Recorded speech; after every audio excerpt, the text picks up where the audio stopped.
to stop the deluge of rules and regulations.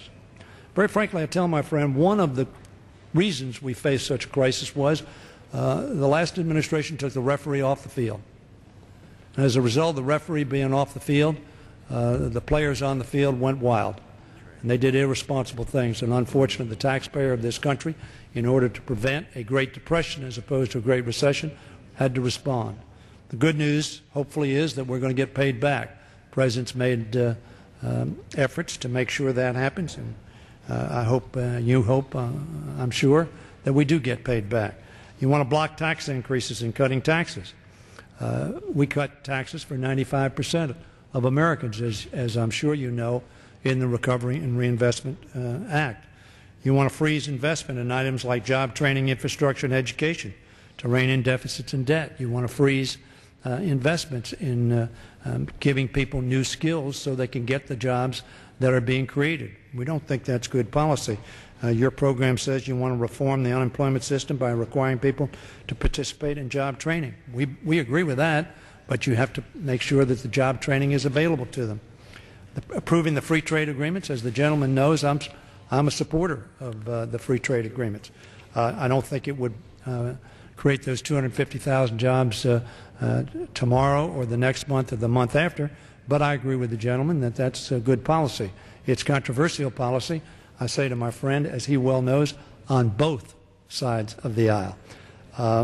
You want to reduce tax barriers that inhibit domestic job creation. The Recovery Act, as you know, had tax cuts for small businesses to do exactly that. Your side didn't support that.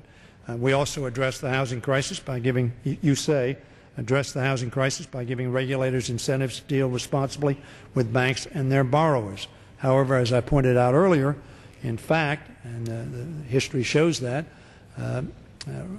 regulation and oversight and the referee being on the field was a policy that the previous administration thought got in the way.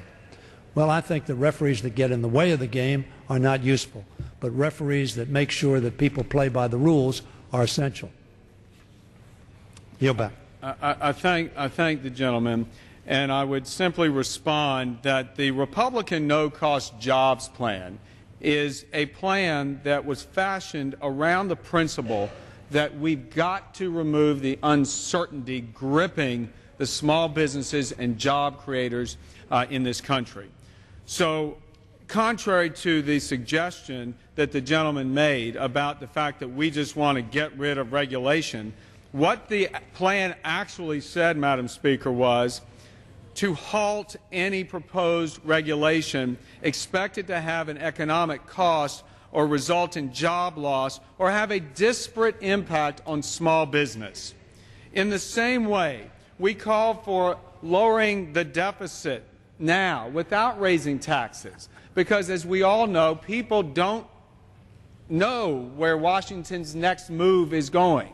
And so we say, let's just freeze domestic discretionary spending at last year's level.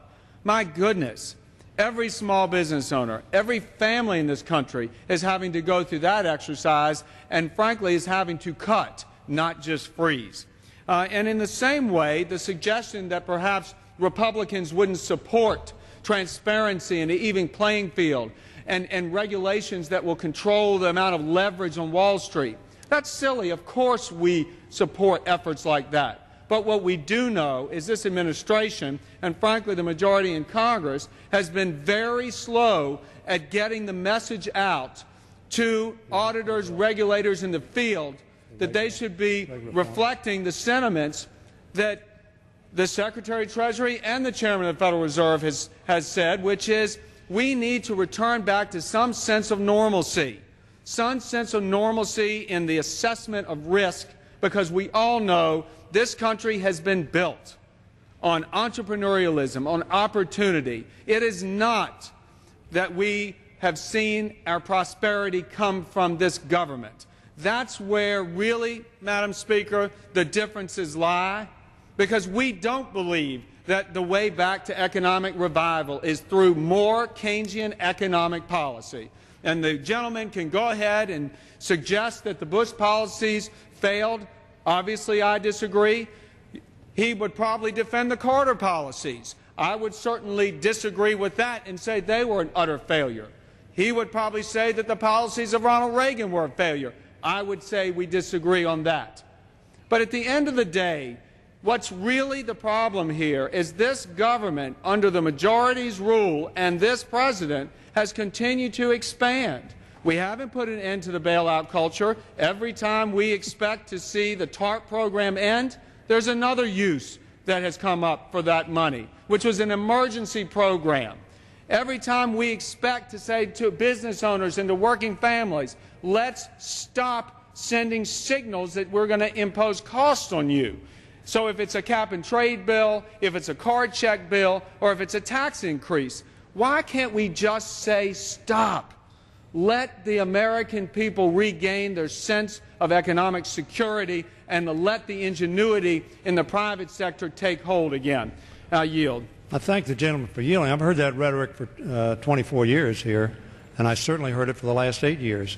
The gentleman likes to put words in my mouth about previous administrations that I might say or did say. We're talking about policies that you want to replicate that have been pursued. That was my point. It remains my point. I think it is a valid point. Did your policies work? You can argue all you want that you will say the Bush administration policies worked. You have not in any way said the figures I have said on this floor, not only today, but you've had many opportunities to look to see whether I'm accurate on those figures, are wrong. In point of fact, they did not produce what you said they were going to produce. We need to adopt policies that did produce. The reason I compare the Clinton administration and the Bush administration is because under the Clinton administration, you said the policies wouldn't work. I don't mean you personally, but your party said the policies wouldn't work. In fact, it's the only administration, not the Reagan administration, not the first Bush administration, certainly not the second Bush administration, that produced surpluses. After 8 years, they had a net surplus. No administration in your lifetime has had a net surplus after 8 years other than the Clinton administration under the economic policies we pursued then. Not one. So from that perspective, not a question of failure, but I will tell you here, and again, these statistics you don't like, you'd prefer that I simply looked at the problems that we're confronting now. Why are we confronting these problems? Because your economic program did not work and plunges us into the deepest recession we've had in 75 years. Now, I raise my voice only because you simply ignore that. You say that's just carping. You say, oh, we don't want to look at what happened. We don't want to look at what our policies produced for 8 years. We want to look in the future. We do too. And what we wanted to do and what we have been doing, as I pointed out to you, is trying to bring this economy out of the ditch in which we found it, in which the American people feel very stressed, properly so. So we've got to get them back to jobs. And the first thing we had to do was to stop losing so many jobs. Again, I report the last 3 months of the Bush administration, we lost 2 million jobs. The last quarter, last 3 months, we've lost 200,000. Way too many, but 1/10 of what your policies produced or did not produce in the last 3 months of the Bush administration. That's so what, you say. Let's not repeat those mistakes. Let's invest in our future, which is what we did in the Recovery and Reinvestment Act. And Mark Zandi says that we saved over 1 million jobs. 1.6, I believe, is what Mark Zandi says, that we would have lost had we not passed that bill. So did it work perfectly? It worked better than the policies we were pursuing, frankly, that we inherited. That was my point. I think it is a valid point. If the gentleman disagrees with my figures, I'm be glad to be corrected. I think they're accurate. I thank the gentleman, Madam Speaker, once again. Oh, and let me say one additional thing, because you talked about certainty. I didn't yield, Madam Speaker. Well, you took back the time. I really didn't yield again, but if you don't want me to continue, I won't. Thank you. I just want to say something about certainty. I agree with the gentleman. We need certainty. We tried to give certainty in state tax. Voted against that. We tried to give certainty in tax extenders. We tried to extend the tax extenders. And your side didn't vote for that. I don't think you did either. But I agree with your premise and wanted to make that clear. That's one of the reasons we tried to pass making sure that doctors treating Medicare patients knew what they would be getting years out, so that Medicare would have a stability that it needs. I yield back.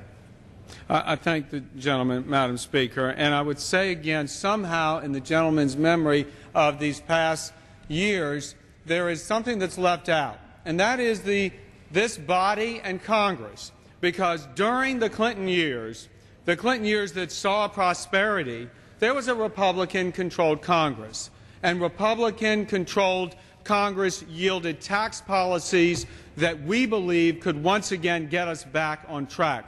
In the same way, all the job losses that the gentleman continues to recite and point fingers and blame on the prior administration, if we're going to play that game, I would say that since his party has taken control of this body, we've lost in this country 6.1 million jobs. As he says, none of the job loss is acceptable. I would say to the gentleman, there are many ways to look at these figures and who was responsible for what and could claim credit for such. But at the end of the day, what we're facing right now is a situation where the American people and the small businesses and the working families of this country need to regain some confidence. And so I would ask the gentleman directly, if we're about removing uncertainty, is he willing to say to the small business owners out there and the people of this country, no card check bill this session, no cap and trade this session, no death tax this session, and no hiking taxes in the time of unemployment that we are in? Those are the things that we could send the message to the entrepreneurs and small businesses to lift this veil of uncertainty. And I yield.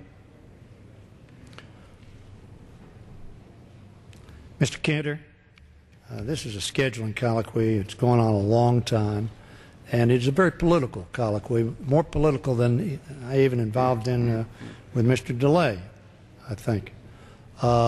That's good rhetoric.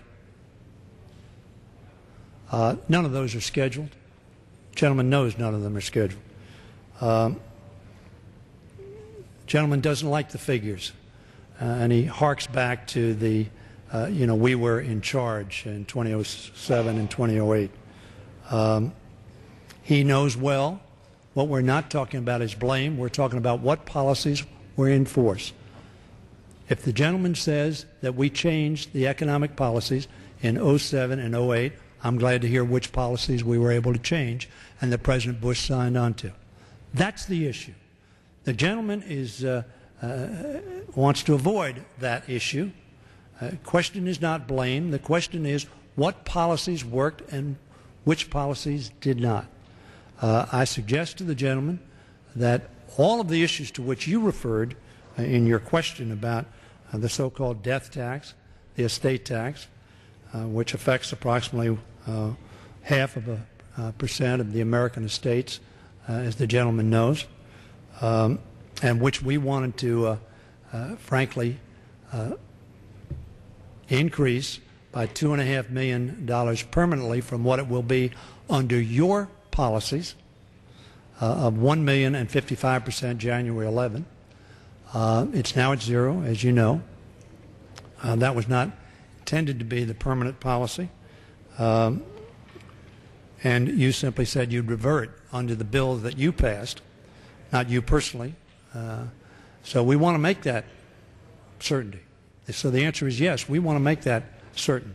We think that $3.5 million per person is a reasonable amount and will cover all but 0.1% of the estates in America, or thereabouts. The other items which you refer, which animates your party and some in my party as well, are not scheduled, as the gentleman knows. I'm not going to make assertions on what we will or will not schedule at this point in time, but I can tell you we don't have them scheduled. Well, I thank the gentleman. I thank him for his indulgence in this lengthy colloquy.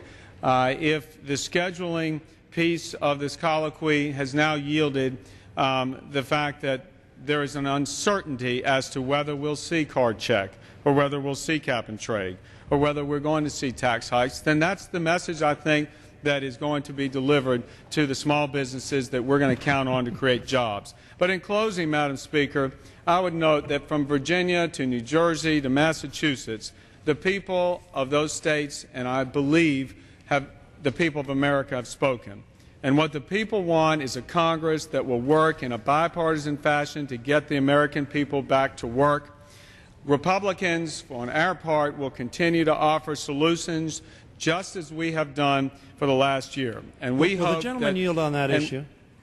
I yield. Did the gentleman believe that America spoke in November of 2008? Not just a state, not just Virginia, not just New Jersey, not just Massachusetts. Does the gentleman believe that America spoke in 2008 in voting overwhelmingly for the policies that this president put before to respond to the crisis that confronted our country? And frankly, none of us, even at that point in time, perceived how deep the crisis was. We understand about votes. All of America voted handily for this president who has put policies before this Congress to try to address the issues of bringing our economy back, giving Americans health care they could count on, making sure that we were energy independent. You know, you talk about votes. This president was elected just approximately a little over a year ago and to carry out the policies that he's been presenting. And notwithstanding that election, as I recall, your party has not supported his policies at all. I thank the gentleman for that and would say, Madam Speaker, in closing, yes, America voted 2008 for Barack Obama to become President of the United States. It is this November that the people had the opportunity in the 2 states with the gubernatorial election, and then just this week the people of Massachusetts had an opportunity to vote for their senator. Based on the policies that have come out of this new administration and the majority in Congress. It is those policies that were voted on this time, and it is those policies that I believe do not reflect the mainstream of America, and where the Republicans stand ready to work with the gentleman and his party in trying to bring the debate and these policy solutions back towards where most Americans feel we ought to be heading in terms of direction for this country. I do thank the gentleman, and I yield back.